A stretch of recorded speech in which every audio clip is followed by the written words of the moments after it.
Mes amis Brouchim Abaïm, pour notre cours hebdomadaire, bonsoir, Shavuot Tov. Alors avant que j'oublie, on continue Bezrat Hashem à dédier le cours les Refoua Shelema.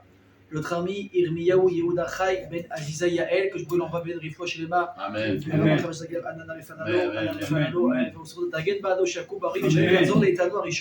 Amen. Kenny Ratson. On m'a donné des nouvelles juste maintenant. Apparemment, Baruch Hashem, comme vous le savez, je vous l'ai dit la semaine dernière, il était plongé dans le coma. Il aurait apparemment ouvert les yeux, mais pas vraiment de réaction. Donc c'est pas encore parti gagné. Voilà, il y a eu une petite amélioration.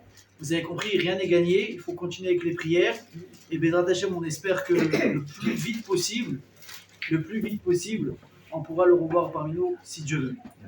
Alors, ce soir, on va parler de pas mal peut-être de points en même temps, vous allez voir qu'ils vont un petit peu s'entremêler.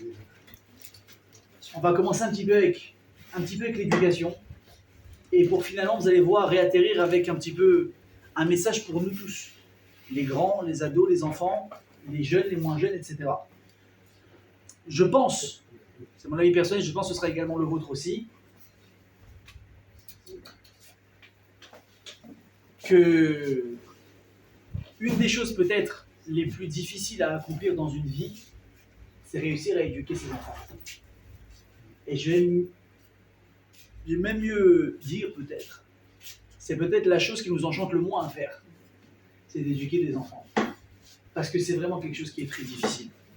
Il y a une phrase qui dit, quand les enfants ils sont petits, on dit « Oh là là, il est à croquer, on aimerait le bouffer. » Ouais. Et un jour, quand il grandit, quand il te voit les malheurs qu'il te fait, tu dis « Purée, dommage que je ne l'ai pas bouffé celui-là quand il avait 2 ans. » Ça m'aurait évité des problèmes. Et des fois, tu te dis « Mais je ne comprends pas. J'ai essayé de lui donner le meilleur. Lui, moi et sa mère, on a essayé de l'éduquer selon les bases d'éducation, de la Torah, des ci, des ça, et il te fait des trucs. Il te fait passer des nuits blanches. Il y a des fois des parents déjà à 35 ans. Ils ont les cheveux tout blancs. Et puis, ou des fois, pire, il n'y a plus du tout de cheveux. Ils sont tous partis. Ils ont rendu les clés, ils sont partis. Moi, j'ai parlé avec des gens, il me dit, tu vois, quand j'avais 20, 25 ans, 30 ans, j'avais tous mes cheveux. 50 ans après, il n'y a plus un. Qu'est-ce qu'il me dit? Il me dit, tu vois, mon numéro 4, c'est lui. Lui, il m'a pris tous mes cheveux. Faut dire au niveau même du stress. Je me rappelle, moi, quand j'étais jeune, je ne comprenais pas. J'avais 18 ans, je prenais la voiture pour sortir le soir. Ma baya, je sais conduire, j'ai le permis. Ils devraient avoir confiance en moi, mes parents. Je me rappelle que tant que je n'étais pas rentré, que mon père, il n'entendait pas la porte, et j'entendais pas, il pouvait être 1h du matin. Tout va bien? Oui. La voiture, il lui est rien arrivé? Non. À ce moment-là, il s'endormait. Moi, je dis, mais il exagère. Mais tu rigoles, moi, aujourd'hui, les enfants de moi, ils ont 18 ans, mais je mets la police sur le coup. Impossible. Pourquoi? Parce que l'inquiétude, le stress, tout aide. Mais ça, tu comprends quoi quand tu deviens parent? Tu ne peux pas comprendre avant, une malasse. Je vous avais dit un jour une belle phrase qu'on m'avait dit quand moi j'avais eu ma fille. Mon rave m'avait dit, Mazal Tov, t'es devenu papa, bon, ça c'est bien. Il dit, maintenant que tu es devenu papa, tu vas devenir un bon fils. J'ai dit la vérité, je pensais que j'en étais déjà un. Il me dit, non, maintenant tu vas comprendre ce que c'est d'avoir un enfant. Donc, tu vas comprendre le comportement que tu es censé avoir envers des personnes que tu es toi-même aujourd'hui. Et l'amour et le regard que tu vas porter sur quelque chose aujourd'hui qui va être un enfant, tu vas comprendre que c'est le regard qu'on a posé sur toi jusqu'à aujourd'hui toute ta vie, sauf que tu ne l'as jamais compris. Et alors, avec tout ce qu'on voudrait faire de bien, on voit que finalement, des fois, ça ne se passe pas toujours comme ça. Les enfants, ils prennent des fois des mauvais chemins. Des fois, c'est des prises de tête constantes. Vous avez vu des fois, parler avec des gens qui ont des ados, mais ils te disent, je sais plus quoi faire. J'arrive plus à parler, on n'arrive plus à se regarder. Chaque fois, c'est un clash. La table de Shabbat, elle part en sucette à chaque fois. Et il se dit, mais c'est pas possible. Qu'est-ce que j'ai loupé dans son éducation? Qu'est-ce que j'ai loupé? Alors évidemment, il y a une règle qui est très connue dans l'éducation, c'est qu'on ne pourra jamais dire « j'ai éduqué tous mes enfants de la même manière ». C'est la pire des phrases qu'une personne peut dire. Pourtant, on le dit tous. Je ne comprends pas, j'ai tous éduqué de la même manière, pourquoi ils ne sont pas sortis pareil? Réponse, les enfants, tu ne peux pas les mettre dans un moule. Parce que chacun il a sa forme, chacun il a sa taille, chacun, écoutez bien ce que je dis, il a une neshama différente. Et il est en attente d'une approche différente. Donc pour réussir, il faut être un vrai footballeur. Il faut savoir dribbler, aller à droite, à gauche, feinter avec une approche plus gentille, celui-là un peu plus dur, celui-là comme ça, celui-là comme ça, celui-là comme ça. Bon, aujourd'hui on ne va pas parler uniquement d'éducation, je ne veux pas trop m'étaler là-dessus, mais vous avez compris l'idée. Donc une personne des fois elle est ce qu'on appelle en hébreu chasser oni, elle ne sait plus quoi faire. Elle lève les bras au ciel, elle dit Merimo Shalom, qu'est-ce que je peux faire avec cet enfant? Et des fois, on a l'impression que c'est peut-être nous, en fait, qui sommes responsables. Alors, juste pour la petite info, qui est très, très, très, très, très important. Si une personne a des mauvais traits de caractère, qui ne travaille pas, donc le type, il grandit, il arrive vers 15 ans, bon, tu dis, bon, crise d'adolescence, c'est normal, il se cherche, les hormones, tout ce que tu veux, d'accord. 20 ans, tu as fini, en général, tu es censé avoir fini ta crise d'ado à 20 ans, si tout se passe bien. Si tu n'es pas en retard dans ta tête, 20 ans, ça y est, tu as fini. Maintenant, tu rentres un peu dans le monde des études, du travail, peut-être même tu te maries, à 25 ans, tout va bien, et là, on commence vraiment à voir ton caractère. Nerveux, radin, coléreux, égoïste, etc., etc., jaloux, ça se voit, les traits, ils ressortent. Maintenant, tu as le choix. Soit tu te mets au travail, tu vas commencer un petit peu à charbonner sur toi-même, et tu vas commencer à travailler. Sur si tu as des oursins dans les poches, tu vas faire en sorte qu'ils s'appliquent une fois, deux fois, mais tu vas commencer à apprendre à sortir un peu ton oseille. Si tu es un gros égoïste, et quand on te demande quelque chose, tu dis attends, excuse-moi, je passe sous un tunnel, je te rappelle, le gars, tu le bloques au téléphone, et tu continues à faire l'idiot, t'inquiète pas, tu vas te marier. Alors, Be'atzlacha le Shalom Bayit pour quelqu'un qui est égoïste, t'es très très mal barré. Mais même si avec elle, tu vas jouer le dur, c'est comme ça et pas autrement, t'es pas content de tes affaires et tu t'en vas.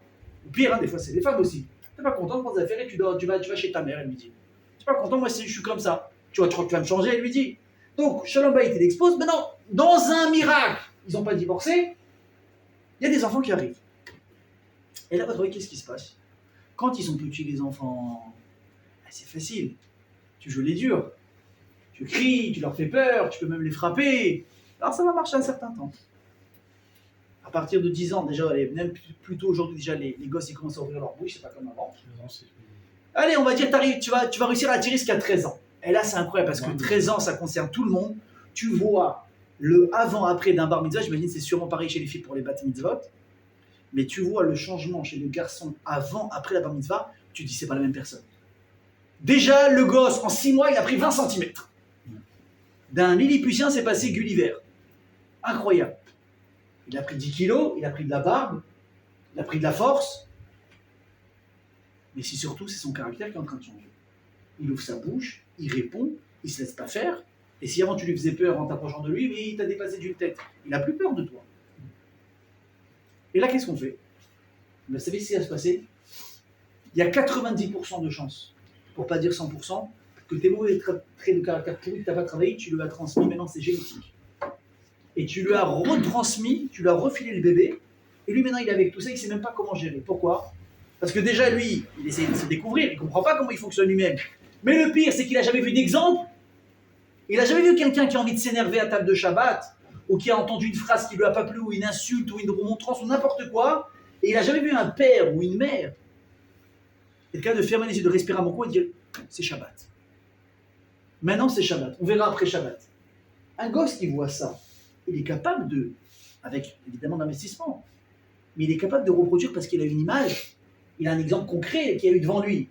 Mais si à chaque fois qu'il a grandi, toute son enfance, son adolescence, dès qu'il y a un mot qui passait mal, il a vu un père se lever et envoyer toute la table de Shabbat voler par la fenêtre, ou une mère entrer dans une crise et quitter la table de Shabbat et s'enfermer dans sa chambre, comment tu crois qu'il ou elle va réagir quand il va atteindre l'âge de l'adolescence ou que lui-même va fonder sa propre famille? Tu fais un copier-coller. Comme on dit, le fruit ne tombe jamais très loin de l'arbre. Alors jusque-là, on s'est tous compris, c'est super. Mais si tu me dis, tu sais, je connais des parents incroyables. Maintenant, c'est pas uniquement incroyable pour la vitrine, parce qu'il y a des gens qui paraissent super de l'extérieur. Tu passes, tu rentres chez eux, tu comprends que c'est uniquement des masques qu'ils portent. Mais on parle vraiment de gens exemplaires. Vraiment. Des gens de Torah, des gens qui ont des midotes, et je précise, qui ont travaillé leurs midotes. Mamache, tu sais que le type avant il était coléreux. Tu dis, écoute, il a une patience. Avant le gars c'était une barre. Tu lui demandais d'acheter une tablette de chocolat à son fils. Il paniquait. Il avait la tension qui commençait à monter. Et maintenant il te dit, il te soutient des kolélim et des yeshivotes. Mamache, des gens qui sont travaillés. Tu te dis, d'un coup tu vois le gosse qui sort. Tu te dis, bon, c'est pas possible. Un genou. Un genou. D'où des fois, tu vois les parents qui sont dépassés par les événements. Dépassés. Moi, j'oublierai jamais. J'ai un exemple en tête, je ne dirai pas le nom, évidemment. Il y avait une personne qu'on a connue à Marseille. Un rave incroyable. d'une gentillesse, d'une patience, mais un vrai gentil. Sa femme, pareil, vraiment incroyable. Ils ont eu des très bons enfants, mais ils ont eu un enfant. Quand je vous dis hyperactif, mais à la puissance 1000, maman, même nous, les enfants de son âge, on était fatigués. Alors t'imagines le chamage de la synagogue, c'est lui, je suis sûr, qui lui a fait perdre tous ses cheveux. Et les parents. Mais ça encore, hyperactif, c'est gentil. Mais quand tu tombes sur un enfant qui va devenir un adulte, mauvais, mais vraiment mauvais. Tu le vois, tu dis, celui-là, Meril Hachem, c'est un rachat. Il vole, il arnaque, c'est un escroc, c'est un pourri. Encore une fois, si le père il est pareil, tu récoltes ce que tu sais, mon baba. Il n'y a pas de secret. Il n'y a pas de secret. Mais quand tu as quelqu'un qui a travaillé toute sa vie pour gagner sa vie honnêtement, qui a appris à ses enfants l'honnêteté, la valeur du travail, de l'effort, tout, le type il a grandi comme ça. De voir un gosse qui prend une tournante pareille, ça fait peur. Oui ou non? Tu te dis là, il y a un problème. Là, ça ne vient pas des paroles, alors il vient d'où ce gosse? Ben, je vais peut-être vous étonner.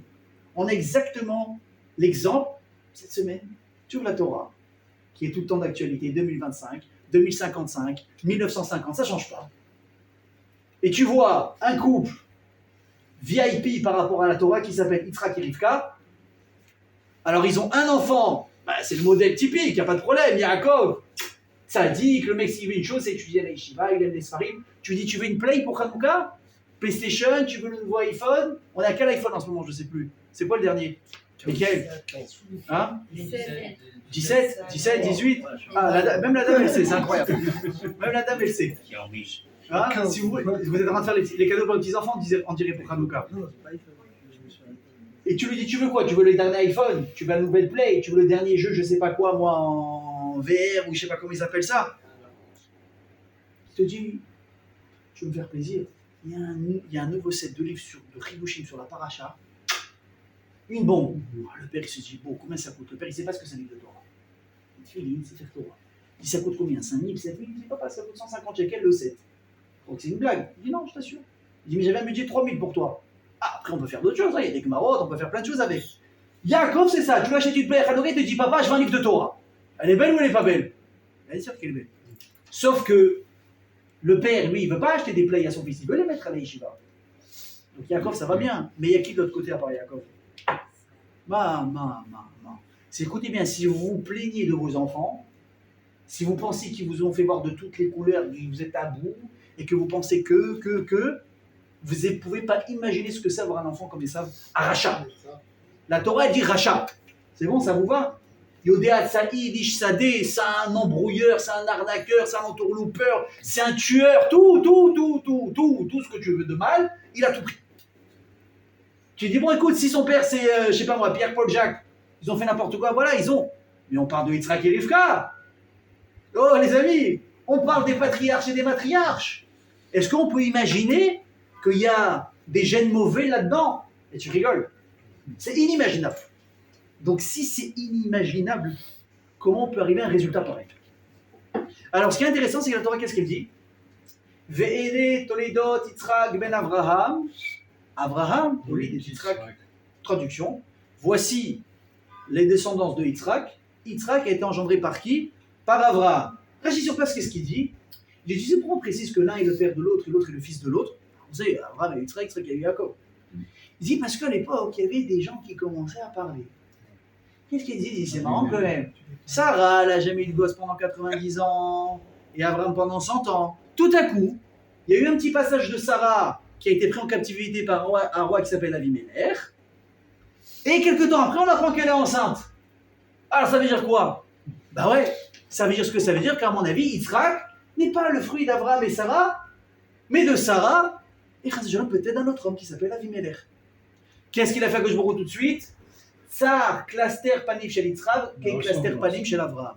Hachem a fait en sorte que Yitzhak naisse trait pour trait le portrait craché de son père. Donc là, il n'y a pas d'erreur. C'est le fils de son père. Très bien. Sauf que je vous pose une question. Quand la Torah elle dit ça, quel âge il a Yitzhak? Il vient de naître? Il fait la bar mitzvah? Quel âge il a? Il a l'âge où il est en train d'avoir Yaakov et Esav, c'est-à-dire 60 ans. On parle, Yitzhak, on sait bien, il a eu la Keda à 37, il s'est marié à 40, On attend 20 ans pour avoir des gosses. Imaginez. Donc il a 60 ans. Et là, la Torah se rappelle maintenant de dire, ah, au fait, tu sais que les gens, ils pensaient que c'était le fils de Avimelech. Non, non, c'est le fils d'Abraham. Mais Baba, tu n'arrives pas un peu tard, là? Tu dis ça à la Brit Mila tout de suite. Tu dis ça un peu à la Bar Mitzvah, je sais pas, tu fais taire les mauvaises bouches. Pendant 60 ans, tu laisses parler les gens, Makara. Et là, Chazal dit un chidouche extraordinaire.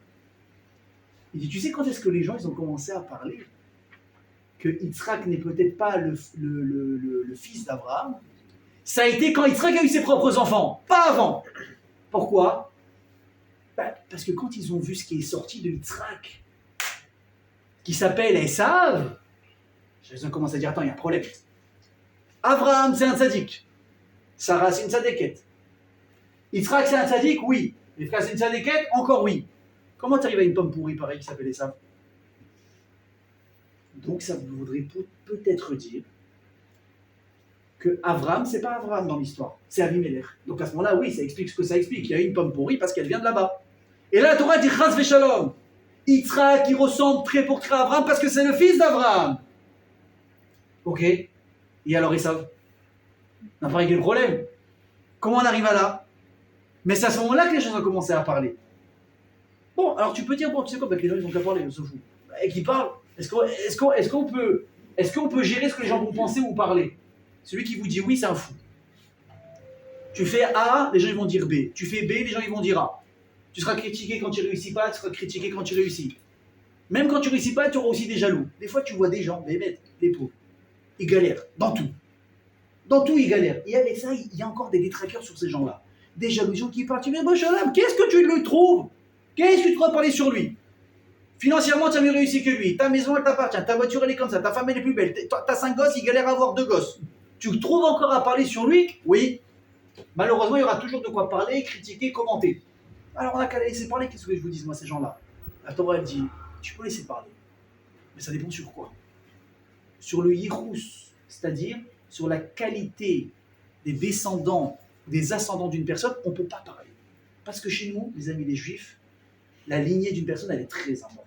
Vous voyez aujourd'hui, jusqu'à aujourd'hui, quand vous assistez des fois à des mariages, les gens ils font une ketouba des fois un peu plus longue que d'habitude, parce que quand ils descendent d'un tzaddik, eh ben, ils remontent de père en fils et de père en fils et de père en fils et de père en fils pour que le nom du tzaddik en question, il figure sur la ketouba de la personne, parce que c'est un srout, oui. Ma fille, mon fils descend de tel tzaddik, du Rambam, de lui, de tel Rav, d'Abu Hatzera, des Pinto, etc. C'est un srout. Le héros, chez nous, pour nous, c'est important. On dit par exemple sur Rabbi Shua ben Chanina, c'est un grand talent, on dit quoi? Ashrei Yolato. Heureuse celle qu'il a mis au monde. Pourquoi? Qu'est-ce qu'elle a fait de spécial, sa mère? Vous savez ce qu'elle a fait, sa mère? Quand elle était enceinte de lui, enceinte, elle n'est pas bronzée à la plage. Ou voir maintenant quel habit va le mieux à la mode avec une femme enceinte. Non, elle ne va pas faire ça. Allez voir des rabbanim, des gdolim, des tzadikim. Faites une bracha pour que mon fils ça devienne un tzadik en Torah. Pendant 9 mois. Après, tu crois qu'elle s'est arrêtée là? Elle a accouché, elle n'a pas pris maintenant un an de congé maternité. Maintenant, ça y est, j'ai fait ce que j'ai à faire. Le petit était dans un berceau, d'accord? Elle le prenait, elle allait à la yeshiva. Elle est dans la Izrat Nashim. Elle le posait là-bas. Évidemment, elle faisait en sorte qu'il ne pleure pas. Pourquoi? Pour que le petit il puisse s'imprégner de la Torah, qui est en train d'étudier dans le Beth Midrash. Il ne comprend rien, le gosse. Il a 6 mois, il a 1 an. Qu'est-ce que tu veux qu'il fasse? Il ne comprend pas. Mais qui comprend? La Neshama. La Neshama, elle s'est imprégnée de Torah depuis que sa mère est enceinte de lui. T'imagines? Évidemment que comme ça, il va sortir quoi? Il va sortir un gosse extraordinaire. Maintenant, bon, je vais vous poser une autre question. Au côté, tu vois souvent des parents, l'enfant est dans une poussette et le père lui lit du passouk. Ah, c'est bien, c'est beau, c'est magnifique. L'enfant ne comprend rien, il ne sait pas lire, et le papa lui lit des passouk. Très bien, je vais vous dire une chose, parce que le monsieur il a relevé le point qui est intéressant. C'était qui? Quelqu'un de ma famille, j'ai oublié qui c'est. Quand il a eu son fils, il a vu venir un Moël, un rave, un grand rave, il a fait la Brit Mila. Il lui a dit, je te donne un conseil, si tu veux que ton fils il soit un tzaddik. Tous les soirs, tu lui lis une Mishnah. Tous les soirs, tu vas lui lire une Mishnah. Et tu verras comment le gosse il va sortir. T'imagines? Nous, qu'est-ce qu'on fait avec les enfants le soir? On leur chante... Voilà. On chante un petit truc pour qui dort. Ah, Icar qui dort, qui dort. Tu fais tout les classiques des disques que tu as appris, ou bien tu mets YouTube, ou bien tu mets n'importe quoi. Ah, Icar qui dort. Le père, qu'est-ce qu'il fait s'il est intéressant, s'il est intelligent? Prend sa Mishnah, une Mishnah par soir. Combien de temps ça prend? Même pas une minute. Même pas une minute. Après, si tu veux, tu fais l'histoire du roi lion, de qui tu veux, il n'y a pas de problème. Mais la Mishnah, parce que la Mishnah, elle est imprimée. Donc, encore une fois, ça, si c'est la mère de Rabbi Shua Ben Hanina, quelque part, peut-être elle, c'était pas une tzadikette, mais elle a fait en sorte que son fils devienne tzadik. Et ça, il sort bizarre, on ne sait pas pourquoi. Maintenant, si vous réfléchissez un petit peu, la question, elle peut aussi se poser sur Abraham. Parce qu'Abraham, lui aussi, il a eu 2 enfants. Il a eu Yitzhak, magnifique, tzadik Agor, magnifique. Korban, mais qui l'a eu d'autre? Ishmaël. Ishmaël, c'est un tzadik. Ishmaël, jusqu'à aujourd'hui, nous fait des tsarot. Marchema Bezicham, ils ne vont pas nous lâcher ce qu'au Mashiach. Comment lui, il est sorti? Vous savez pourquoi c'est pas comparable? Parce que Abraham, de qui il a eu Ishmaël? De Hagar. C'est pas une fille de chez nous, hein. Aujourd'hui, on appellerait ça une Goya. À l'époque, il n'y avait pas encore cette identité juive. C'était Abraham à Ivry. Mais elle ne faisait pas partie de ce clan-là. Elle s'est greffée sur Abraham. Abraham, même les enfants qui lui avaient qu'elle plus tard, qu'est-ce qu'il a fait? Allez, tout le monde dehors, tout le monde s'en va. Vous laissez Yitzhak, c'est lui mon Yoresh. Qui est Yitzhak, car il est Chazara, il a dit Hachem. C'est Yitzhak qui est la suite d'Abraham Avinu. Les autres, c'est des à côté. Donc, à la rigueur, on n'est pas très étonné que Ishmael soit sorti comme il est sorti. Ça ne même pas feuge, entre guillemets, entre nous. Mais Yitzhak et Rivka, c'est du pur produit, ça, les amis. La méadrine, mina méadrine. Oui ou pas? Quand vous allez dans les restaurants, vous demandez la théouda. J'espère que vous la demandez depuis qu'on étudie ensemble la théouda. Vous avez la théouda, monsieur? Oui, je peux l'avoir. Méadrine, mina méadrine, ça va se tranquille. Mais si d'un coup tu vas racheter un bout de cochon dans le restaurant, il y a un problème. Eh ouais, chez Mishmor. Et là, tu rentres dans la maison de Yitzhak, c'est ce qui se passe. Mais regardez jusqu'où ça va l'histoire. Esav, c'est un rachat? Oui. Est-ce qu'il fait n'importe quoi? Oui. Une des choses qu'il fait dans la maison de ses parents, c'est quoi? Avodah Zara. Dans la maison de Yitzhak et Rivka, il fait Avodah Zara. Une des preuves, c'est quoi? C'est qu'il y a marqué dans la paracha Vatichena, Enav Mereot. Quand Yitzhak il a commencé à vieillir, on dit qu'il a perdu la vue. Il y a plusieurs raisons pour il a perdu la vue. Une des raisons qui est donnée, allez, je vous en donne 2 pour être sympa. Quand il arrive à Akedat Yitzhak, il voit très bien, 10 sur 10, aucun problème. Au moment où on s'apprête à faire la Hakeda, le Midrash il dit que les Malachim ils ont pleuré. Hachem, comment tu vas laisser faire ça? Un tzadik pareil, on va l'égorger, mais ça va pas. Les Malachim ont eu de la peine et des larmes. Les Malachim ont coulé dans les yeux de Yitzhak. Ça lui a fait perdre la vue. Ça, c'est le Midrash. Il y a un autre Midrash qui dit quoi? Tu sais qu'est-ce qui a fait perdre la vue à Yitzhak? C'est la fumée qui était faite par Esav pour la Avodah Zara. C'est rentré dans ses yeux, ça lui a fait perdre la vue. Touma et Gdusha, ça ne va pas ensemble. Alors, Imoshelam, quel âge il a ton gosse à ce moment-là? 20 ans, 30 ans, 40 ans. Mais Baba, prends tes affaires, dégage. Prends-toi un studio, tu touches les allocs, tu touches ce que tu veux, tu gagnes ton oseille, tu prends tes affaires et tu t'en vas. Pourquoi Yitzhak il a gardé, écoutez-moi ce que je vous dis, Esav chez lui? Et surtout, encore une fois, comment Esav il est capable de vivre de cette manière? Alors, je vais vous donner un bel enseignement de Rabbi Nathan Ben Uziel. Vous connaissez, n'est-ce pas? Il est enterré où? Derrière Hatzor. Il n'est pas derrière Hatzor, il est loin, il est où? Il est en bas, en bas de Tzfat là-bas. Il est à Hamouka. C'est ça qu'on appelle ça Amok. Amok, ça veut dire profond. Il est à Hamouka. Et là-bas, c'est l'endroit de quoi? C'est la Ségoula d'Eshi, d'Ochim, pour se marier. Il a fait meilleur. Ok? Rabbi Nathan Ben Uziel, il explique un petit peu c'est qui, écoutez bien ce que je dis, le petit pouce qu'on appelle Mourkav de Esav.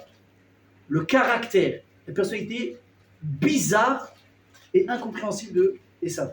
Et il explique, si vous connaissez, je suis sûr, l'histoire, le jour où on est venu enterrer Yaakov Avinu. On l'amène d'Égypte, où est-ce qu'on doit l'enterrer? Là, on sait où il est enterré aujourd'hui, c'est-à-dire à Marat Marpella. Sauf que quand ces enfants, avec le cortège, ils arrivent d'Égypte, il y en a un qui vient qui fait barrage.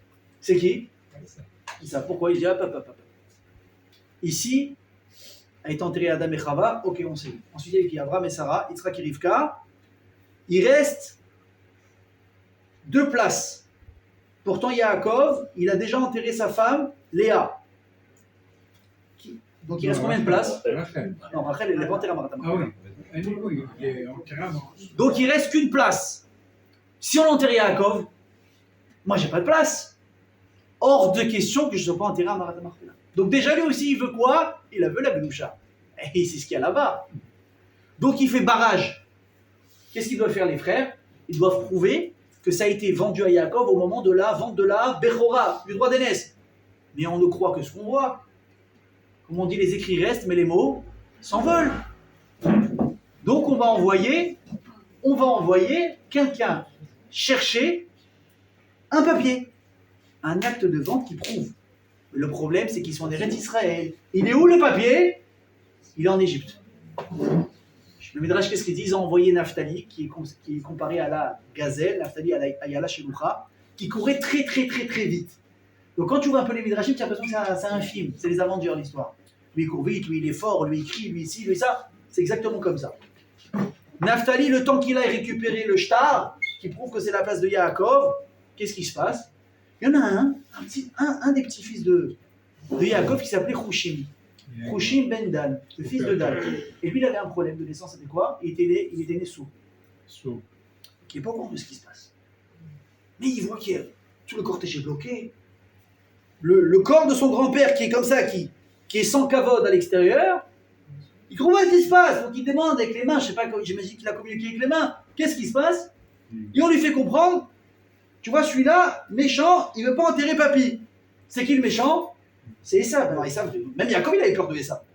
Il avait une armée. Qu'est-ce qu'il a fait Hushim ben Dan? Il s'est approché, il n'a pas calculé, il a pris son épée, il lui a tranché la tête, sur place. On a mis fin à notre problème. La tête de Esav,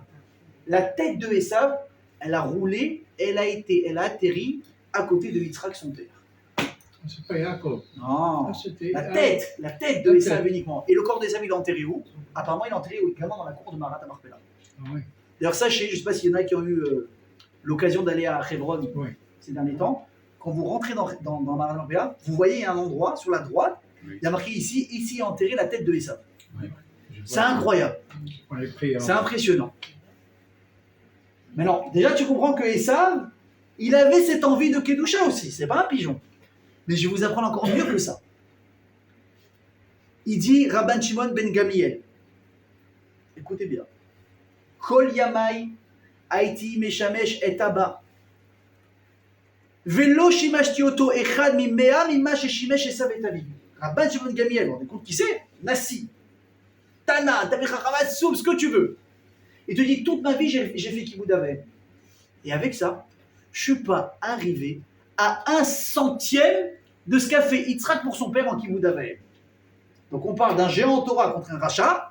Il te dit, sache que moi, je me vous vaincu, je rentre même pas. Je rentre même pas. Vous savez ça? Oui. Je rentre même pas en jeu avec lui en concurrence, c'est impossible.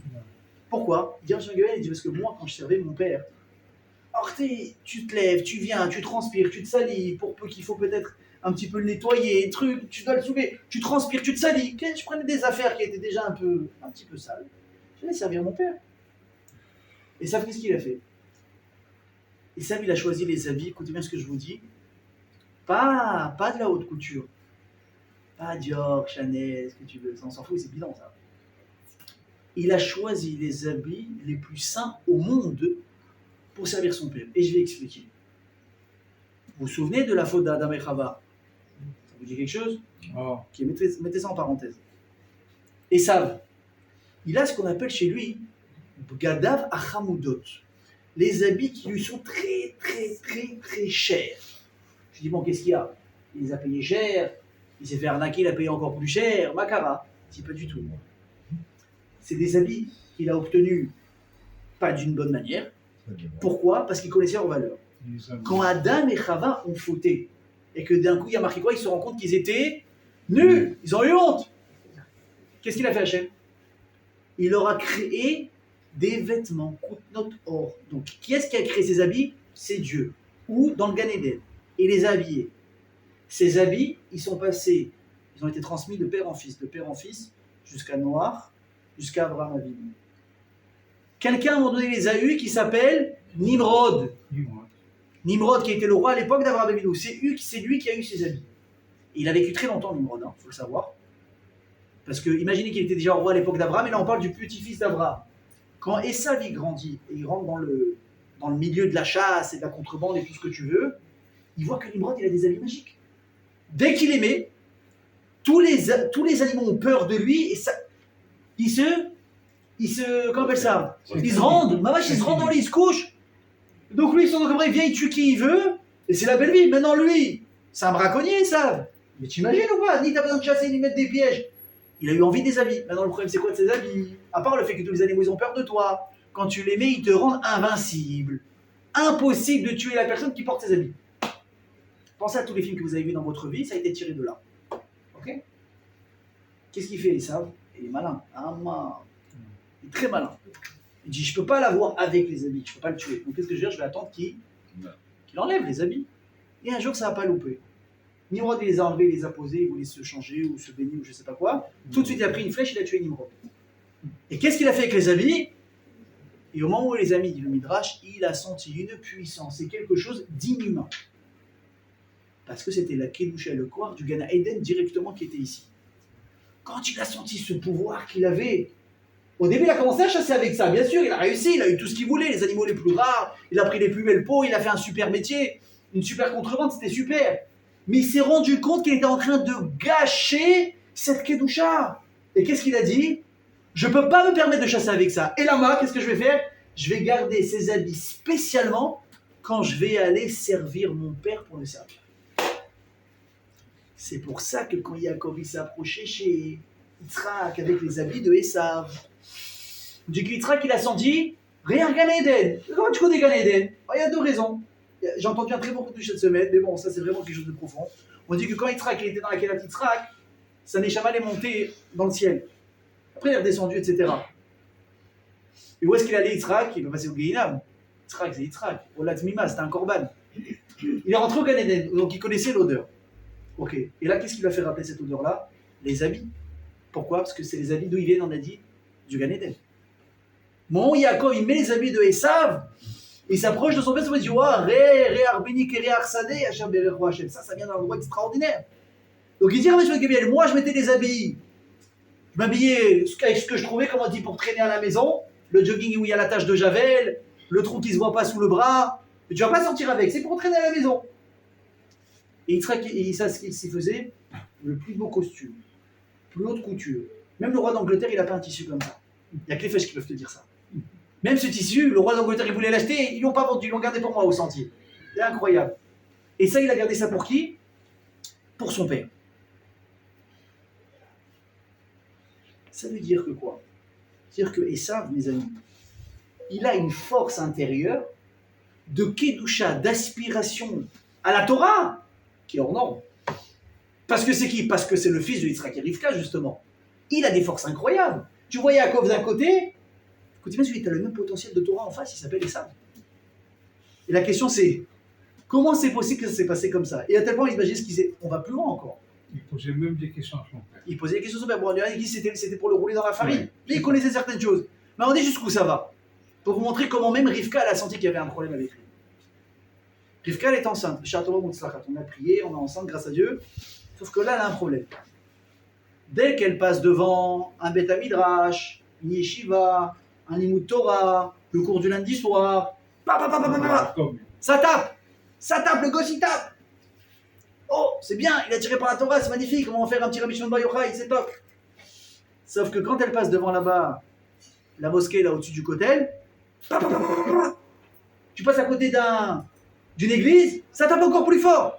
Tu tapes à côté Chas Veshalom d'une maison de jeu, ça tape, ça déchire. Oh, c'est quoi le délire? Alors, quand tu as un problème de santé en général, tu vas consulter qui? Pour une femme enceinte, un gynéco. En général, tu ne vas pas voir un rave. Non, là, il y a un problème, tu ne vas pas voir un rave. Le rave, il n'est pas gynéco. Elle va voir un rave. Pourquoi? Parce qu'elle comprend quelque chose. C'est quoi? Écoutez bien, qu'est-ce que dit la Gemara? Une grande marloquette entre eux, Rébi et Antoninus, Antonin. Vous savez qu'ils faisaient Chavota ensemble, c'est connu. C'était des contemporains. Rabbi Danassi et Antonin, c'était des contemporains. Quand ils se sont connus, ils ont fait connaissance. Qu'est-ce qu'il a fait Antonin? Il a creusé un tunnel de son palais jusqu'à la maison de Rabbi. Ils allaient étudier ensemble tous les soirs. Antonin, il était obligé d'être protégé parce que c'était un roi, un empereur. Il prenait 2 gardes avec lui. Il en tuait un à l'aller, il en tuait un au retour pour que personne ne dévoile le secret qu'il étudiait avec Rabbi Danassi. Et un jour, les deux, ils ont une marloquette. T'imagines ou pas? T'as le géant et un goy, ils ont une marloquette. D'ailleurs, des Hagav, comment ça se fait que que ce Antonin, là, il avait envie d'étudier de la Torah, qu'il comprenait la Torah. On raconte qu'à l'époque de la naissance du Rabbi Yehuda Hanassi, il y avait une xéra, un décret qui interdisait aux Juifs de pratiquer la Brit Mila. Alors tu parles, tu dis ça au père Rabbi Yehuda Hanassi, il te dit mais moi je meurs, je fais la Brit Mila. Ils l'ont fait comme ça, en petit comité, sauf que ça n'a pas loupé, sauf Davar à Kol Nishma. À la fin, tout finit par se savoir. Il y a quelqu'un qui est parti répéter à l'empereur. Il y a telle famille juive là-bas, telle adresse, telle rue, tel étage, ils ont fait la Brit Mila à leur enfant. Est-ce que c'est quelque chose qu'on peut vérifier? Bien sûr que oui. Il a convoqué les parents de l'empereur, il dit si c'est vrai, on le tue vu, vous et lui. C'est clair, hein? Maintenant t'es convoqué, on vient te chercher, monsieur, allez-y, c'est par là. Ils ne savent pas quoi faire. Quand ils arrivent dans la maison, on les fait attendre, la femme de l'empereur est au courant de ce qui se passe. Elle voit un rabbin avec une barbe comme ça. La mère Feuge, elle est, tu vois pas un cheveu, la robe, après le parterre, t'as compris, il écoute tout. Il s'est dit, ceux-là, hein, ils viennent pas d'un magazine de mode. Ceux-là, c'est des juifs comme on les aime, Vada qu'ils ont fait la Brit Mila de leur enfant. Elle voit le bébé, dis-moi, il a une dizaine de jours, 2 semaines, il y a plus mignon que ça, elle craque. Je peux pas laisser faire ça. Je sais que mon mari, il est capable de les tuer. Elle va voir la mère, elle lui dit, regarde, moi aussi, je viens d'avoir un enfant, ils ont le même âge. Viens, on échange les enfants. Tu lui montres mon fils, il n'est pas circoncis, et comme ça, il y aura pas de massacre. Bien sûr qu'elle accepte. On échange les gosses. La mère de Rabbi Hanassi, elle montre un bébé. Ce bébé, on vérifie qu'il n'est pas circoncis. En attendant qu'on monte le bébé, il a eu faim ce petit bébé goy. La mère de Rabbi Hanassi, elle a allaité. Il a eu le sroud de manger, de boire du lait d'une mère juive. La Kedusha. Qui était ce petit bébé? C'était Antonin. Quand ils ont grandi, Antonin et Rabbi, ils ont compris l'histoire, ils sont devenus très proches. D'où il a eu cette ouverture à la Torah, grâce au fait qu'il a tété la mère de Rabbi Yehuda Hanassi. Donc à un moment donné, ils étudient tous les deux, et ils ont une marloquette. Quand est-ce que le Yetzer Hara, il prend possession du corps d'une personne? Est-ce que c'est à la naissance, ou c'est déjà depuis la grossesse? Et Rabbi Yehuda Hanassi, il dit, Vadaï, c'est depuis la grossesse, Mahéla. Vadaï. Depuis que le bébé, il est dans le ventre de sa mère, il y a le genoun qui vient et qui veut lui faire un enfant. Antonin, hein, qu'est-ce qu'il dit? Je ne suis pas d'accord avec toi. Moi, je suis certain que le Yetzer Hara, il vient qu'une fois que le gosse est sorti. Il dit, d'accord, c'est quoi ta preuve? Quoi, t'es parti vérifier? Il dit, oui, j'ai une preuve. Si un enfant il avait le Yetzer Hara depuis le ventre de sa mère, il déchirerait le ventre de sa mère pour sortir à avoir l'état à vote du Olam Hazé. Or, il y a 9 mois qui se passent comme il faut, c'est que le gosse, il n'est pas embêté. Bien, vous savez quoi, c'est quoi la meilleure?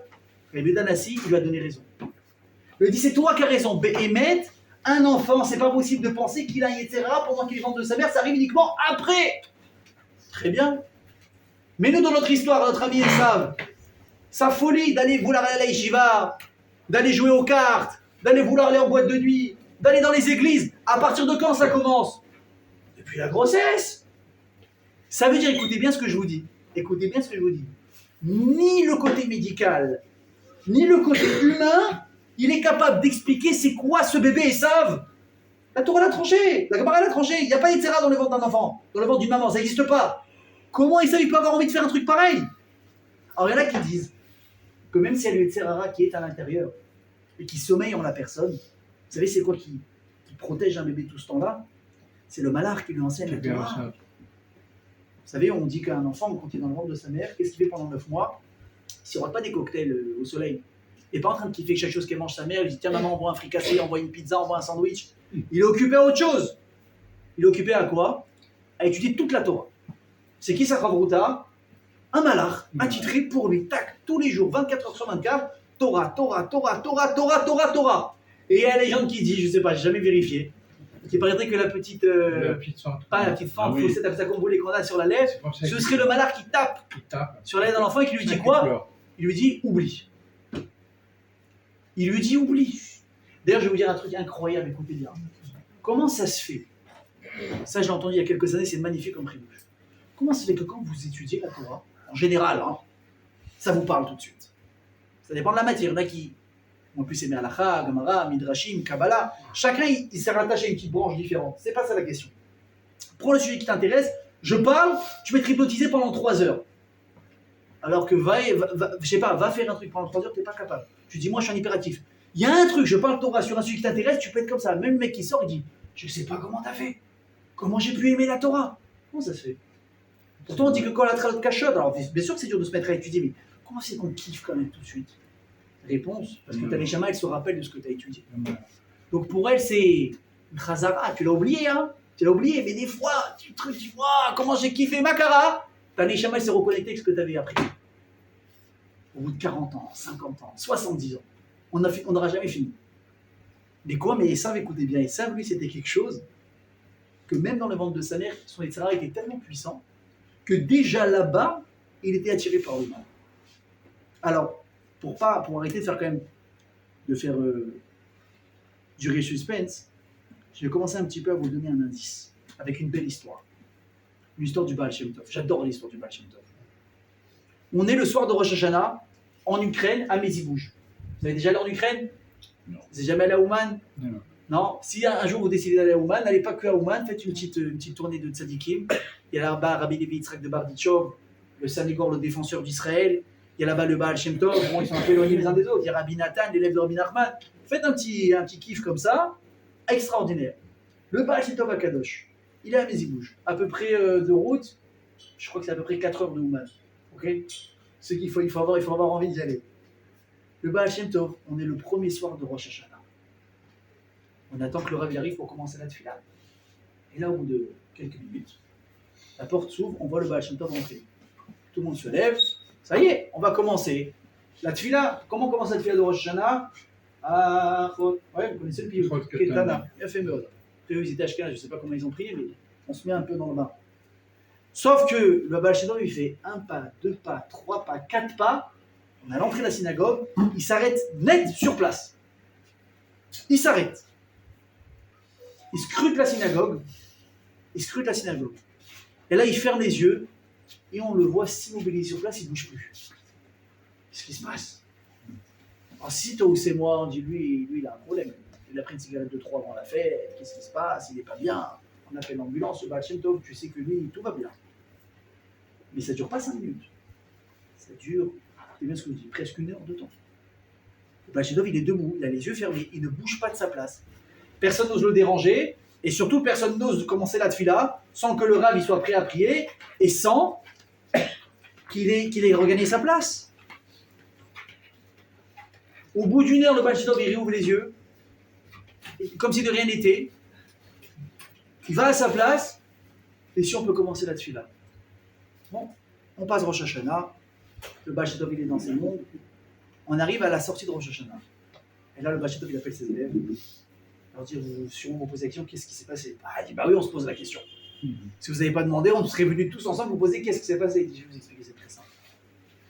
Il y avait dans notre synagogue une personne très particulière le premier soir de Rosh Hashanah. Je sais comment dire, c'était qui le tzaddik? Plein de tzaddik Nistar, on ne sait pas qui c'est, on leur dit demander des brachot. Toi, tu étais assis à côté de qui? Tu connaissais ce gars? Il les laisse comme ça s'exciter pendant 5 minutes, 10 minutes. Après, il leur dit, vous savez, c'était qui ce type? C'est un type, ça fait 40 ans qu'il n'a pas fait Shabbat. C'est un type, ça fait 40 ans qu'il n'a pas mangé kasher. C'est un type, ça fait 40 ans qu'il est marié avec une non-juive. C'est un type, ça fait 40 ans, il sait plus ce que c'est une identité juive ou mettre des téfilis. Il était de passage dans la ville. Et il voit des gens comme ça en train de courir, des enfants, des gens qui courent. Il a dit, qu'est-ce qui se passe? Il dit, ce soir, c'est Rosh Hashanah. On est pressé d'aller à la synagogue. Ce type, écoutez-moi bien, il s'est rappelé le mot Rosh Hashanah. Il a oublié ce que c'était, il a oublié quelle période de l'année on était, Bichlal. Ni Shabbat, ni Kippour, ni Pessah, rien. Tu peux, vous imaginez, on peut effacer presque l'identité d'une personne, les souvenirs d'enfance. Sauf que c'est jamais vraiment effacé. Ça sommeille quelque part en nous. Là, il entend ça, il ferme les yeux. Il se rappelle de son père, de sa mère, le Kiddush, le Shabbat, Kippour, les fêtes. Il est pris d'un vertige. C'est quoi un vertige de regret? Et d'un coup, il a envie d'aller à la synagogue. Première synagogue qu'il a trouvée, c'était laquelle? C'est du Baal Shem Tov. Et que lui connaît Baal Shem Tov. Le Koshi Dieu, il se rappelle qui c'est. Il rentre. T'imagines bien qu'il y avait une Noraïm, j'ai les feuilles, j'ai les places des fêtes, elles sont très très très carrées. Ne t'amuse jamais un jour de Rosh Hashanah ou Kippour de te mettre à une place où il y a une étiquette sur laquelle n'est pas marqué ton nom. Tu joues avec ta vie là. Très dangereux. Donc le gars, il est intelligent, il a demandé au gabaye, est-ce qu'il y a une place de libre? Allez vous mettre là-bas, monsieur. Il s'est assis. Il y a une kippa qui traîne par ici, on a une kippa, tu sais, une kippa touriste. Il la met, mais tu sais, il y a des kippotes, quand tu la mets, on sait que c'est pas ta kippa. Elle va pas avec les cheveux, avec la coupe, il y a un truc qui va pas, ça va pas. Il s'est mis dans son petit coin.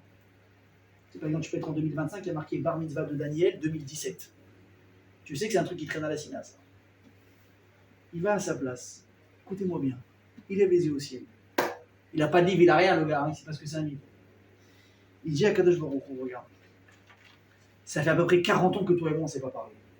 40 ans que je t'ai oublié, 40 ans que je t'ai sorti de ma vie, 40 ans que j'ai fait n'importe quoi, je me suis marié avec une juive, j'ai des enfants qui ne sont pas juifs, etc., etc.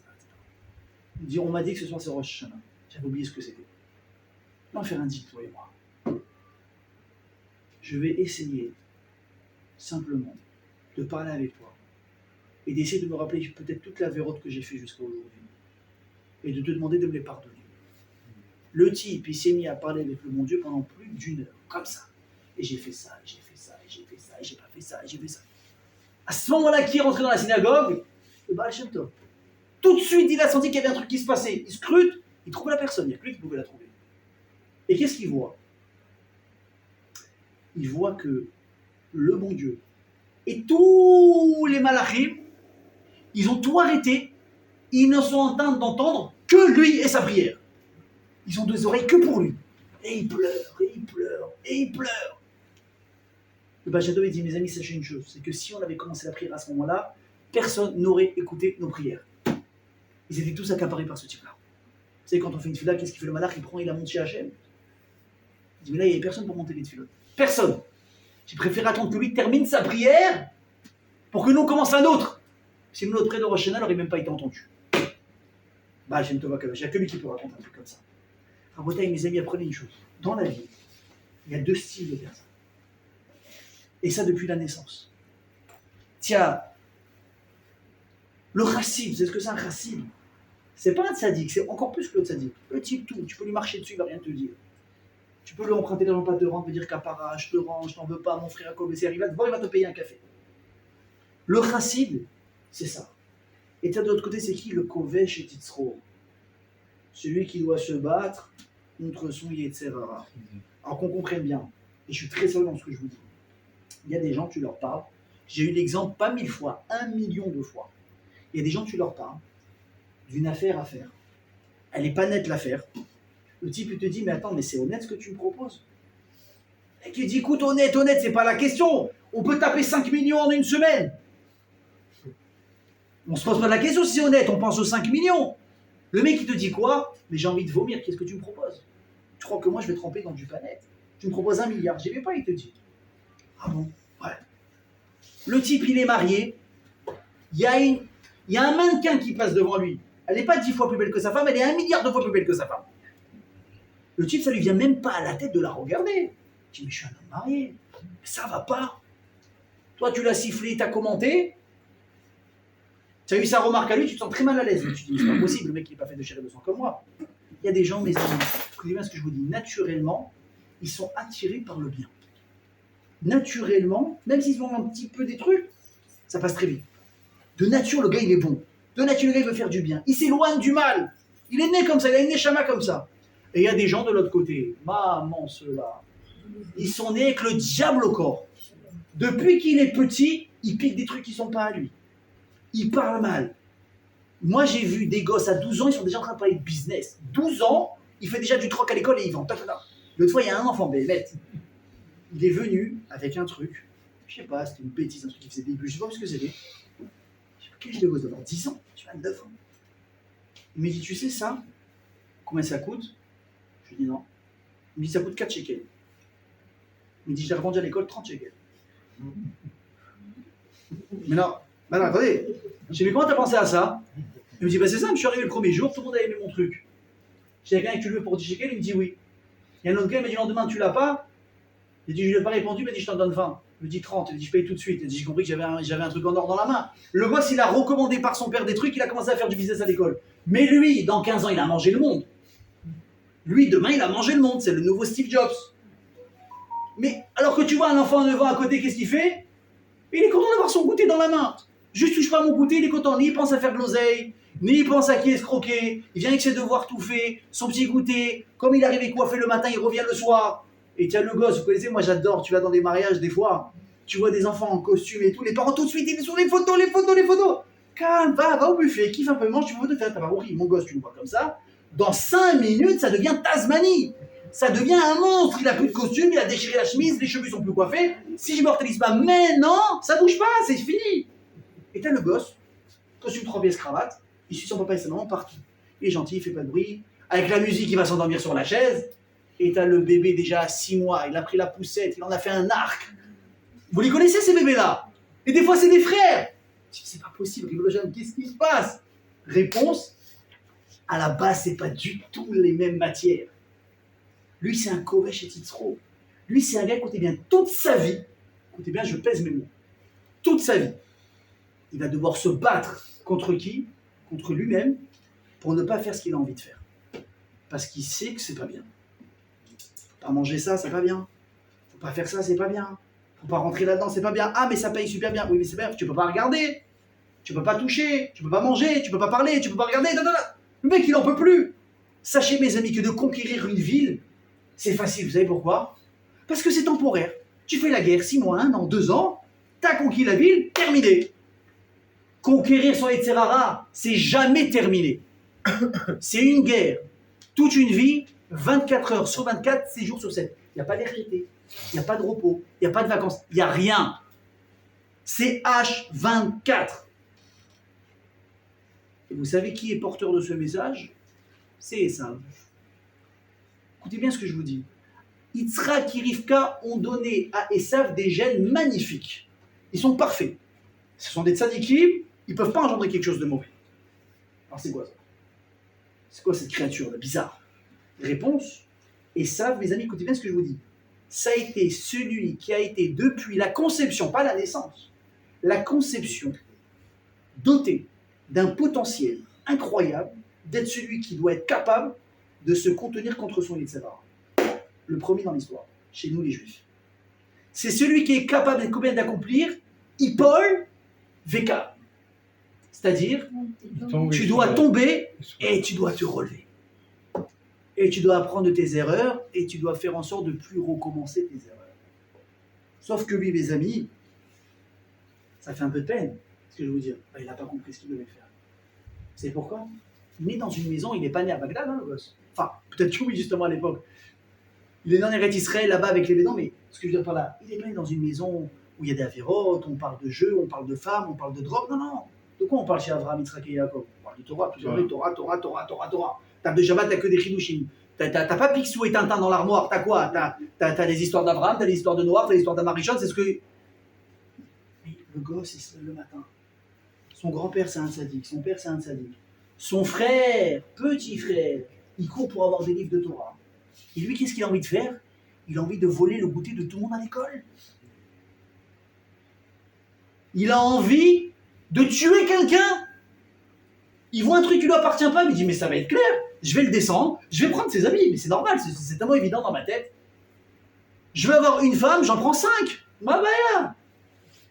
Et vous savez c'est quoi le pire? C'est qu'il comprend pas ce qui lui arrive. Comment c'est possible que mon grand-père c'est un tzaddik, mon père c'est un tzaddik, mon frère c'est un tzaddik, et moi je suis la brebis galeuse de la famille? Il a cru qu'il était condamné à être rachat. Donc il a dit, si c'est comme ça, moi c'est fini. Eux, ils sont d'un genre, moi je suis dans un autre genre. C'est vrai qu'on est 2 genres différents. À la différence, c'est que toi, tu as un travail différent à faire.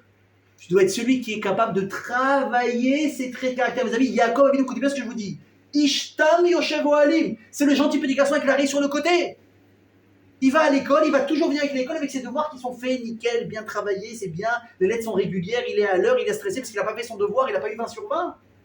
Et ça, celui qui arrive, tu connais ces gosses, ils arrivent débraillés, il n'y a pas de trousse, il n'y a pas de cartable. Le devoir, il est froissé dans la poche, il l'a fait à moitié, il a copié sur les... Vous vous souvenez ou pas quand on arrivait 5 minutes avant la classe? T'as fait ton exercice, j'ai pas fait, file-moi le cahier, tu copies, tu le rends comme ça. Ça, c'est ça. Son frère et lui, c'est 2 opposés. Sauf que le rôle de Yaakov, c'est ce que c'est? D'être racine. Sois un tzaddik, continue à être tzaddik. Et tu vas faire des tzaddikim. Et ça, son but c'était quoi? C'était de travailler et apprendre à se relever. Sauf qu'il a complètement loupé le coche. Maintenant, je vous pose une question qui est très simple. Si Esav, il n'a pas réussi sa mission, et donc il n'a pas réussi à faire descendre cette mida dans le monde, c'est-à-dire de se travailler et de se reconstruire et d'avancer. Parce que sachez une chose, hein, mes amis, écoutez bien ce que je vous dis. Des Avot, Avraham, Yitzhak et Yaakov, c'est de eux qu'on tire tous les bons points qu'on a, tous les korotes, c'est de eux qu'on a. Les mauvais points, ils ne viennent pas d'eux. Avraham, Yitzhak et Yaakov, c'était 3 des tzadikim de nature. Pourtant, vous avez vu à quoi on ressemble, nous? Vous avez vu à quoi on ressemble? On dit on est Bnei Avraham, Yitzhak et Yaakov, oui, sur l'étiquette. Mais à l'intérieur, il y en a un ici qui n'a pas un genou, mais je ne connais pas. Ça vient d'où, ça? Alors, ça vient d'où si ce n'est pas d'eux? Pourtant, des Avraham, Yitzhak et Yaakov. Vous savez d'où ça vient? Et surtout, d'où on a la force de le travailler. Je rappelle un petit truc. Yaakov, il a eu 2 enfants. Rivka, il a eu 2 enfants, Yaakov et Esav. Lavan, il a eu 2 filles. Il a eu Rachel. Quel était l'accord passé entre les deux? Agadol, l'Agdola. Akatan, l'Aktana. Le grand, pour la grande, Shidour déjà prévu avant la naissance. Elle est belle l'histoire. Parce que c'est pas la tête, hein. Le petit pour la petite. Ok. Sauf que qu'est-ce qui se passe? Esav, il est censé être à l'image d'Avraham et de Yitzhak et Rivka. Mais il a pris ce chemin, il a pris un mauvais chemin. Véné, Léa raconte, la Torah dit que les yeux d'Ella étaient gonflés. Pourquoi? Elle a tellement pleuré de ce qu'elle entendait. On dit que Esav il a tué, Esav il a violé, Esav il a volé, Esav. Il dit mais attends, c'est quoi ce truc de fou? Moi je vais te marier avec lui. Elle a pleuré, elle dit c'est impossible de me marier avec lui. Mais la différence c'est que Léa elle était faite pour Esav. Pas uniquement sur le papier, dans leur trou note, dans leur caractère. Léa elle avait également en elle les gènes d'une personne qui fait mal et qui se relève. Et la preuve, c'est quoi? Réhouven, il a fauté, il a demandé pardon. Yehuda, mes amis, Yehuda, qui a fait monter sur le bûcher sa belle-fille, parce qu'on pensait qu'elle avait fait znout, on ne savait pas avec qui. Et quand il s'est rendu compte, Tamar, ouais, on va le préciser, quand il s'est rendu compte qu'elle était enceinte de qui? De lui. T'as 500 000 personnes présentes à l'exécution, t'es le Rosh Hassanedrin, t'as un tzaddik, t'as une barbe comme ça, tu marches dessus tellement qu'elle est grande ta barbe. Rabbi. Et le mec, il est capable de dire devant tout le monde, Tzadka Memeni, si elle qui a raison, c'est de moi qu'elle est enceinte. Vous imaginez la bombe qu'il a lâchée, le gars? La bombe. Imaginez rien que demain, on vient vous dire, vous savez, le Rav Ruben Natan, on l'a vu marcher sans kippa dans la rue. Il y a la moitié qui ne vient plus au micro. Ben non, je sais pas, elle a pu s'envoler ma kippa. Et j'ai une crise de nerfs, j'enlève ma kippa pendant 1 heure, après j'ai fait tchouva. Mais déjà, il y a une tâche. On a vu le Rav manger dans un endroit où on sait qu'il n'y a pas de cache-route là-bas. Et il a mis un shawarma, maman le shawarma qu'il a mangé. Elle est pire que ça. On a vu le Rav fumer une cigarette pendant Shabbat. Mais là, c'est terminé, ma vie est foutue. Oui ou non? Oui. Qu'est-ce qu'il a fait, Yehuda? Sans vous manquer de respect, devant 500 000 personnes peut-être les plus importantes de l'époque. C'est le Rosh Hashanah, c'est pas un rigolo comme moi. C'est le Gadolador, c'est le Yehuda. Il dit, c'est moi qui ai mis enceinte ma belle-fille. Évidemment qu'il ne savait pas que c'était qui, mais t'as compris quand même, c'est pas très catholique. Et il avoue, et il demande pardon, et il fait ses choumas devant tout le monde. Mais on t'a vu des gens qui sont capables de faire ça? Réponse, les enfants de Léa. Par contre, Yaakov, avec qui lui, il était voué à se marier, avec Rachel, n'est-ce pas? Rachel et Yaakov, mes amis, c'est la même gène. C'est les mêmes gènes. C'est les tzadikim. D'ailleurs, j'étais sur le tombeau de Rachel Beno samedi soir. J'aime que son mérite, il nous protège à tous. Amen. Amen. Rachel Beno, c'est qui? Elle a eu qui comme enfant? Elle a eu qui, Rachel? 2. C'est lesquels?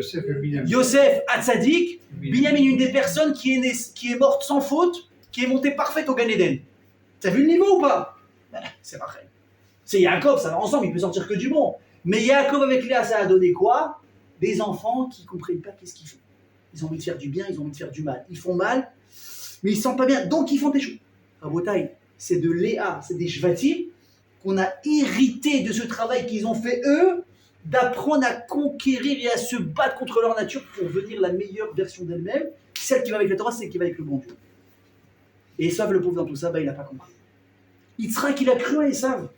Il dit, mais pourquoi tu ne lui as pas donné un coup de pied au derrière? Il dit, mais mon fils, il faut qu'il comprenne, il faut qu'il se découvre, il faut qu'il se batte. Sauf que, mes amis, je vais vous dire quelque chose qui fait de la peine, mais si une personne, elle ne veut pas s'aider à elle-même, Tu auras beau essayer de mettre les meilleurs psychologues, les meilleurs psychiatres, les meilleurs pédagogues, les meilleurs éducateurs, le gâter, il n'avancera pas. Tant que Esav n'a pas pris la décision de se prendre en main, on a cru en lui jusqu'à la dernière minute. Yitzhak, il aimait. On a fait un cours, je me rappelle, sur l'éducation. L'importance d'entourer un enfant d'amour, etc., etc. Tout ça, on a fait. Que quoi? Yitzhak, Ohev et Esav. Yitzhak, il aimait Esav, il croyait en lui. Il savait qui il pouvait devenir. Mais il a fait le choix, malheureusement, de ne pas le faire. Et ça a été le gros problème. Mais nous, notre rôle à nous, c'est quoi, mes amis? Sachez bien ce que je vous dis. On a commencé en disant, mais des fois, ça me gosse. Je te dis, c'est pas possible, comment j'en suis arrivé là? Qu'est-ce que j'ai fait au bon Dieu pour en arriver là? Déjà, calme-toi, tu n'auras jamais un gosse comme Esav. Déjà, bonne nouvelle. On redescend d'un niveau. Deuxièmement, s'il en est là où il en est, peut-être qu'il y a une bonne partie qui vient de toi, que tu le veuilles ou pas. C'est ce que je disais en début de cours, et ça j'ai entendu Rav Petitri, il a dit, qu'est-ce que tu crois? Quand tu ne travailles pas tes traits de caractère, tu crois que tu vas les fuir, tu crois que tu vas t'imposer à tout le monde. Un jour tu vas avoir un petit truc de 2 pommes qui va grandir, qui va faire 8 pommes, et 12 pommes, et 15 pommes. Un jour il va te parler à toi comme tu parles aux gens. Mais tu veux quoi? C'est ce que tu as semé. Alors maintenant admettons que toi, tu as oublié de te travailler, ou tu te travaillais à moitié, ou bien tu penses que tu t'es travaillé, et tu vois que ton gosse il galère. Ben, on doit l'aider à trouver sa voie. On doit l'aider à lui faire comprendre qui il est et lui donner surtout l'envie, mes amis, de changer. Mais ça passera jamais uniquement par des mots. Hein. Je vais vous montrer un exemple. Tu ne peux pas dire à quelqu'un « On crie pas ici dans cette maison !» Le gosse, il te regarde, il dit « Mais il est schizophrène, lui. » Il y a un souci. Si tu dis à quelqu'un ne crie pas, il crie. Si tu dis à quelqu'un ne crie pas, il ne criera pas. Mais uniquement, il n'y a pas uniquement une question d'éducation, il y a une question évidemment d'exemple. Mais surtout de faire confiance à un enfant, de lui faire comprendre qu'il est capable de grandes choses. De faire, écoutez bien ce que je vous dis, de taper sur la tête d'un gosse à longueur de temps, ça suffit. Ça marche un temps, après c'est terminé. Vous savez, même cette semaine, il y a un mec qui m'a dit au collège. Ça arrive dans beaucoup d'écoles, des fois il y a un enfant qui est embêté par un autre enfant gratuitement. Il vient, il lui pique son goûter, il l'embête, il le pousse, etc. Ah non, tu es papa, le gosse, t'as envie de le pendre. Pas le tien, celui d'en face. Ton fils y arrive, il pleure, il a peur d'aller à l'école le lendemain, machin, truc. Il va lui parler une fois, il va le crier une fois, il va essayer de lui faire peur une fois. Et il récidive. Qu'est-ce que je fais? Il m'a dit, tu sais ce que j'ai fait? Je suis parti voir le petit à la sortie de l'école. Il m'a dit, il y a ma collègue juste à côté de l'école. Je lui ai dit, tu veux une glace? Tu veux une glace? Tu en as acheté une pour mon fils, t'en veux une toi aussi? Quoi, s'il regarde, il dit, c'est un enfant qui dit non à une glace. Ne proposez pas ma fille une glace, elle vend son père et sa mère pour une glace. Il dit oui. Il est parti, il m'a dit, choisis celle que tu veux. Il dit, mais à condition que tu arrêtes d'embêter mon fils. Il dit, ok. Il m'a dit, Ruben, 2 jours après, je les vois jouer ensemble. Il faut croire en vos enfants. Il faut les encourager. Il faut leur faire comprendre qu'ils sont capables de grandes choses. Rabotaï, rappelez bien ce que je vous dis. Même si votre fils, votre fille, c'est pas peut-être l'enfant idéal que vous aurez espéré. Il a fait des mauvaises choses, il s'est oublié, il s'écarte, il vire, il tourne, il revient. Ça reste votre fils. Vous savez que le divorce, ça existe dans la Torah, oui ou non? Oui. Mais ça existe le divorce de ses enfants? Non. Ça n'existe pas. Que tu veuilles ou pas, ça reste ton fils jusqu'à la fin des temps. C'est pareil nous avec Hachem. On est ses enfants, peu importe ce qu'on fait ou ce qu'on fera. Hachem, il nous aime comme ses enfants. Et ce que je dis, nous, mes parents, c'est pour comprendre la relation qu'Hachem il a avec nous. C'est ça. Vous aimez vos enfants comme des fous ou pas? Oui? Il faut être fou pour aimer des gosses. Il ne faut que des tsarotes. Pratiquement. Je rigole. Mais on les aime. Il y a des fois, on les adore, des fois on a envie d'entendre le coup, oui ou non? Ça va dire que c'est vrai. Des fois tu les aimes, des fois tu veux l'entendre le coup, des fois c'est les deux en même temps, tu sais plus où tu en es. Mais tu les aimes, rigolo chez moi. Ton gosse, il t'a sorti les cornes de ta tête, tu le vois dormir, tu craques le soir. Oui ou non? T'as oublié, le lendemain t'as des nouvelles forces. C'est inimaginable tout ça. Mais sachez, je vais vous dire un truc, j'ai une bonne nouvelle. Pour tous ceux qui ont peut-être des enfants difficiles. On se dit ce message et on se donne rendez-vous dans 10 ans. Peut-être si on va découvrir qu'on aura eu des enfants peut-être pas faciles. Eh bien j'ai une très bonne nouvelle. Vous allez être ceux qui vont avoir le plus de mérite. On raconte une histoire un jour entre le tzaddik, l'amour de Mezrich et son élève. Et il y a le fils de cet élève qui rêve, qui fait un rêve bizarre, et il voit l'amour de Mezrich vouloir traverser un fleuve. Alors il prend une petite planche de bois, comme ça, un petit radeau, il passe, il arrive à passer, mais le bois il s'est mouillé quand même. Il y a eu des difficultés pour arriver à l'autre bord. Et il voit son père, ou son grand-père, donc qui est l'élève de ce amour, il prend la même barre, il passe, nickel, pas d'eau, pas de turbulence, rien du tout. C'est pas possible, il ne peut pas être plus grand que son rave. Il va demander la question. Qu'est-ce qu'il lui dit? Le père, il lui dit, tu sais, Mon Rav, c'est un grand tzaddik, mais moi j'ai plus de mérite que lui.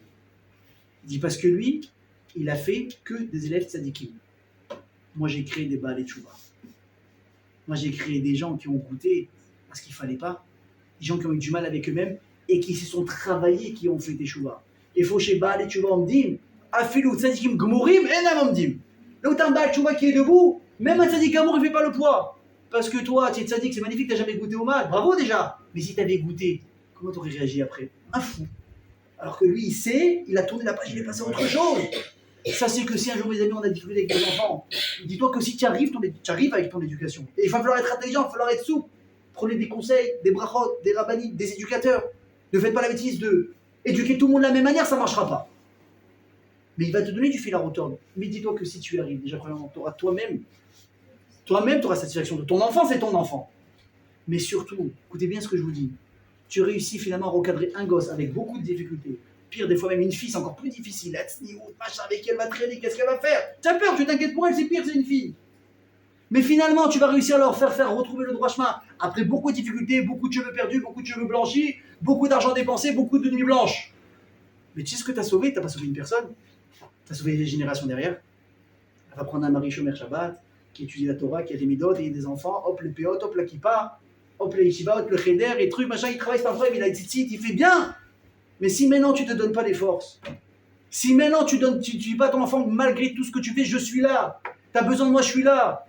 Le gosse, il a des couches, il est revenu à 4h du matin, évidemment que tu vas l'engueuler parce que tu es stressé, mais montre-lui quand même, tu veux parler avec moi, je suis là, tu veux te confier à moi, je suis là, il n'y aura jamais pire, qu'un enfant qui sent qu'il ne peut pas parler avec ses parents. Il n'y a rien de pire qu'un enfant qui sent qu'il ne peut pas se confier à ses parents. Des fois, évidemment, il y a des sujets tabous, c'est compliqué, ce que tu veux. Mais la majorité des sujets doivent être abordables. Tu ne dois pas avoir de problème. Mais s'il sent, moi, si j'ouvre la bouche, je me fais étrangler, il va avoir besoin d'ouvrir la bouche. Il va chercher quelqu'un d'autre. Très souvent, il va se servir de cette faiblesse, de ce manque d'amour, de ce manque de compréhension, et là, il se terre après. Mais si toi, tu es présent quand ton fils il a besoin de toi ou ta fille, il faut comprendre quelque chose, hein, les amis, c'est très important, on va terminer avec ça. Un enfant, c'est pas quand toi tu décides d'être disponible que tu te rends disponible. C'est quand il a besoin de toi, tu peux être disponible.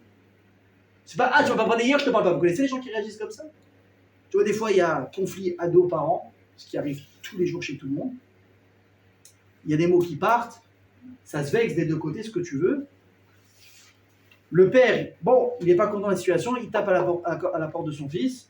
Déjà, la porte, elle est fermée. Qu'est-ce que tu veux? Il n'y a personne, c'est fermé, me saoule pas, ta. Ah ouais, c'est comme ça? Va me chercher après, toi. 2 jours après, le gosse, maintenant, bon, il est perdu, c'est un ado. Même si c'est un adulte, il est perdu. Il veut te parler. Toi, qu'est-ce que tu lui dis? Moi aussi, je ne suis pas disponible, dégage. Le type, il a encore mal, il réagit, on ne peut pas le juger. Mais il a rien compris. Il n'a rien compris. Parce que l'adulte, c'est qui? C'est toi. Le gamin, c'est qui? C'est lui. Et sachez qu'il y a des gamins de 35 ans. Hein. Dans leur tête, ils ont 12 ans. Mais le reste, c'est quand tu as 2 gamins à la maison. Un de 50 ans, un de 25 ans. Beau, la feu d'artifice. Donc si toi, tu t'éduques pas, comment tu vas l'éduquer à lui? Et si toi, tu es trop bête pour t'éduquer, au moins pense au bien-être de ton fils de demain. Comment il va réagir, comment il va grandir. Mais ça dépend de toi aujourd'hui. En faisant mes amis qu'on soit capable de faire ressortir le meilleur chez nos enfants, d'avoir confiance en eux, et surtout de les aider à faire comprendre qu'il est leur voie dans la vie. Amen, qui razon, chazak ou